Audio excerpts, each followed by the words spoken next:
From Philadelphia, this is The Mark Daniels Show, making a difference in the Delaware Valley and the world. Hey, welcome on in. I am Mark Daniels, and Stephen Curtis Chapman is the most awarded artist in Christian music with 58 Dove Awards, 5 Grammys, an American Music Award, 47 number one singles, nearly 11 million albums sold.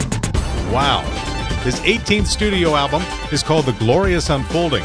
And Stephen will sing from his hefty catalog of music, as well as speak and take your questions at the annual Founders Forum, a fundraiser for Plumstead Christian School taking place Saturday, May 16 at Calvary Church in Souderton, Pennsylvania. You can search the keyword Chapman at WFIL.com for a direct link to tickets. It's my great honor and pleasure to welcome Stephen Curtis Chapman to the Mark Daniels Show.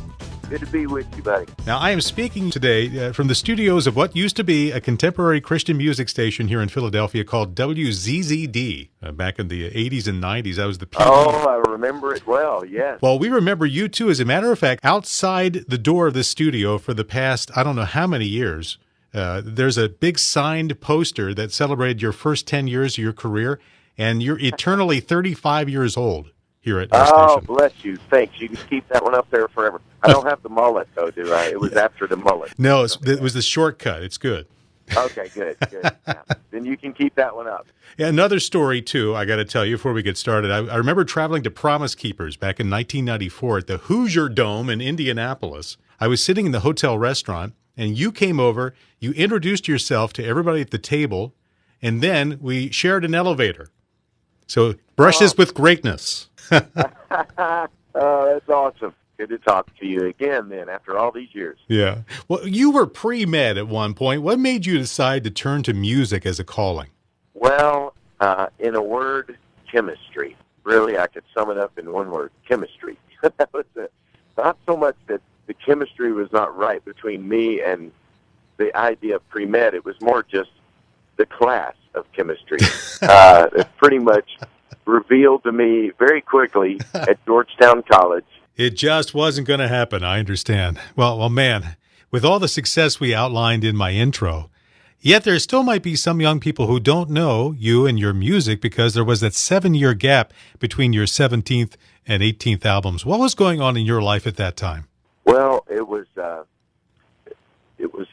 during that window of time. I'd done an album called This Moment, and I had a song on that album called Cinderella that a lot of people are familiar with, written for my 2 youngest daughters, Stevie Joy and Maria, and 2 of our 6 children, 3 of whom are adopted daughters from China. Amazing miracle that kind of happened in our life when we thought we were all through with having little ones in our home, having kids. God brought this amazing miracle of our 3 daughters by way of adoption. So I had done that recording and was touring and singing Cinderella about my 2 youngest daughters, and it was May of 2008 when Maria, our youngest daughter, as a result of a tragic accident, and most people are familiar with or have heard something about, that we lost her, and she went to be with Jesus May 21st, 2008, so almost 7 years ago now. You know, that was obviously a time that everything sort of stopped. You know, time stopped, and I really sort of took everything off the table other than my family and just trusting God for the next breath and the next step at that point. And wasn't sure music would probably continue to do that, and particularly, you know, touring and being away from my family and all of that. And then out of that, I did an album called Beauty Will Rise, which was really, I best describe it as my songs of lament, kind of, and really an important kind of my psalms in a way, and a chance for me to, you know, wrestle through and as I was grieving. And really, those early days and months, these songs were kind of pouring out of me that I didn't really plan necessarily to be an album at all. It was just, they were songs I needed to write for my own journey and healing and season of just trusting God in the valley of the shadow of death. And that did become a record. So there was a couple of things I did in that gap time, but they weren't, you know, albums like The Glorious Unfolding or Speechless, or, my other albums that were kind of, hey, here's, the latest music from this guy. And so God has been faithful on this journey of these last 7 years. And that was a lot. The culmination of Glorious Unfolding was a lot of that as well, just saying this is what, I couldn't have said 7, 8 years ago. But, these are things that I feel like I want to, it's important for me to say, and songs important for me to write now. Well, let's talk about what you'll be singing and speaking about at this Plumstead Christian School Founders Forum, Saturday, May 16 at Calvary Church in Souderton, PA. We'll give people ticket information in just a second. But What will you discuss and what will you be singing about? Well, I will say it's an extremely rare and unique opportunity for folks if they're able to be there. My bride of 30 years, most amazing woman I know, who has, on rare occasion through the years, been willing to come out on stage. And particularly, after we lost Maria, she wrote a book to just try to put her journey and her thoughts and all of that into kind of a written form to encourage others. And it's been incredibly received by so many. And I hear comments all the time from people who've been just encouraged, in incredible ways through her honesty and her journey. And so she's going to be with me, and she's going to just spend some time on stage. Her, she always gets really nervous when she's handed a mic and says, "Here, speak, be the keynote speaker, you speak." She's like, "I'm not a speaker. I don't do that. I don't speak." But she said, "But I'll answer questions."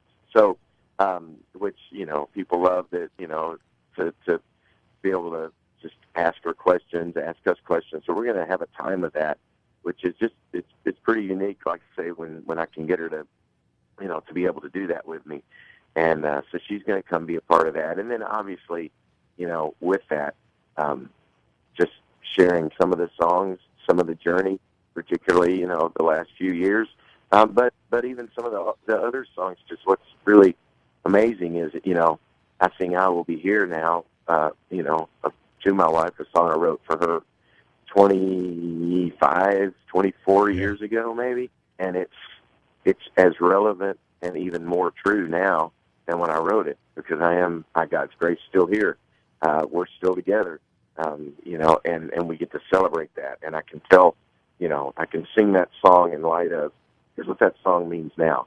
So there's just some, I think even when I go back and sing, my earliest songs, in the context of where we are today, there's a whole new meaning and a whole new reason to sing them. And so, we're looking forward to that time. It's really going to be special. Just to, like I say, to have Mary Beth with me, always brings, just a very unique feel and sense to the whole night. And I think, people will be very encouraged if they can come and be with us. Just one more question, and it's about Show Hope. Can you talk about that ministry and the many different ways that you're encouraging and supporting adoption? Well, absolutely. Again, and that's something I'm sure we'll get a chance to talk about at the concert, because my wife, she's gonna be anywhere. She's gonna be talking about adoption, about God's heart for orphans, and she'll be talking about her grandkids as well. I'm sure a lot, because we just have a new grandson. Wow! Congratulations. Yeah, he's only a week old, and he's awesome. He's amazing.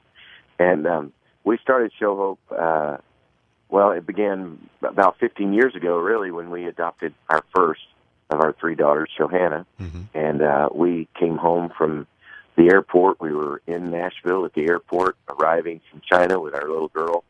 And we had probably 4 or 5 families congratulating us, and with just sadness in their own eyes, saying, "We would love to adopt. We've prayed about it. We've dreamt about it. We've looked into it, but we just can't afford it." And the cost. And my wife, who had this great passion at that moment, to having just looked in the eyes and the faces of, hundreds of other little ones that we had to leave behind, particularly in China, but realizing, they're all over the world, children without families, 140 million children in the world defined as orphans, that, all of a sudden our hearts are just broken for all of them. And here's a family telling us they would adopt if they just had, someone to help them financially. So that was really how Show Hope began. We said, we need to help those families. We need to find the organization that gives financial assistance to families. Surely there's an organization somewhere that does that. Has to be, a Christian, group of folks saying, let's help families carry out the great invitation of James 1:27 to do true religion as God defines it, care for orphans and widows. Mm-hmm. And we could not found lots of wonderful adoption agencies, lots of organizations that do good work for children, but not one that assisted families that couldn't quite, afford that cost of adoption. So that's really how Shohana's Hope, as it was originally called, named after our daughter, began. And now, since formally, I think it was 13 years ago that it officially kind of began as a 501c3 and all the official stuff that it took us a little while to get in place. We've been able to give over 5,000 financial grants to families who adopted kids from 53 different countries all over the world. Kids have come right here in the U.S. and countries I didn't even know existed where children are right now without families. We've been able to be just a little part of these amazing miracles, and also Show Hope. Our little logo is a tree because we have all these branches. There's a great scripture that talks about a hope deferred makes the heart sick, but a longing fulfilled is a tree of life. And we think of the millions of children longing for a family, longing for someone to show them the hope of a family. And so we have watched that tree grow and not only give many grants to families, but we also now, specifically in China, because that's where our relationships are deepest with government and with Christian workers, medical workers there. We have 5 special care facilities, medical facilities that take children. We have at any time about 300 children spread throughout those facilities that are receiving life-saving medical care, and in many cases able to see them kind of rescued from death's door maybe in the institution that they're in, be able to receive care they wouldn't have gotten any other way, and then become healthy enough to be adoptable.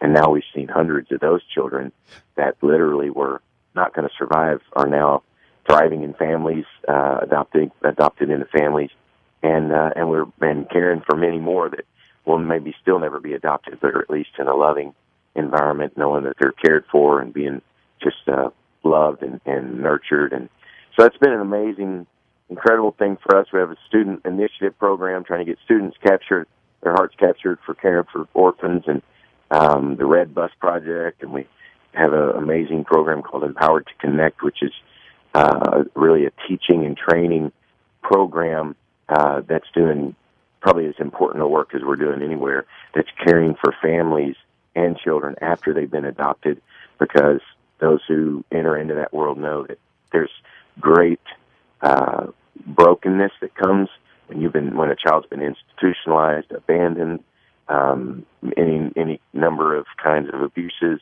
and just addressing the whole issue. We've seen an incredible need there to just say God's in that as well, and we want to be right in the middle of it, trying to encourage and support those families and give them, tools to continue the journey that God's called them on. And so we're really excited about that. So anyway, I go on and on. Showhope.org. That's where you can find out all the information. Yeah, I can too, because anyone who's adopted knows that it's a story, it's a journey, and God's hand is so evident on every single adoption I've ever encountered.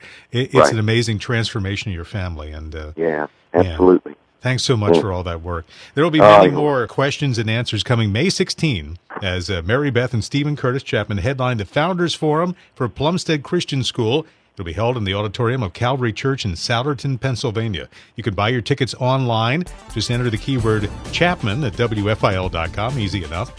Chapman, the keyword, or contact Pat Fitzpatrick at plumsteadchristian.org. He has some sponsorship and other special opportunities. Stephen, it has been an honor and a pleasure. Thank you for so many songs that will carry with us the rest of our lives and beyond into glory, I think. Thanks for being on our program, too. Well, bless you. Great to be with you, and can't wait to see you guys soon. And thanks.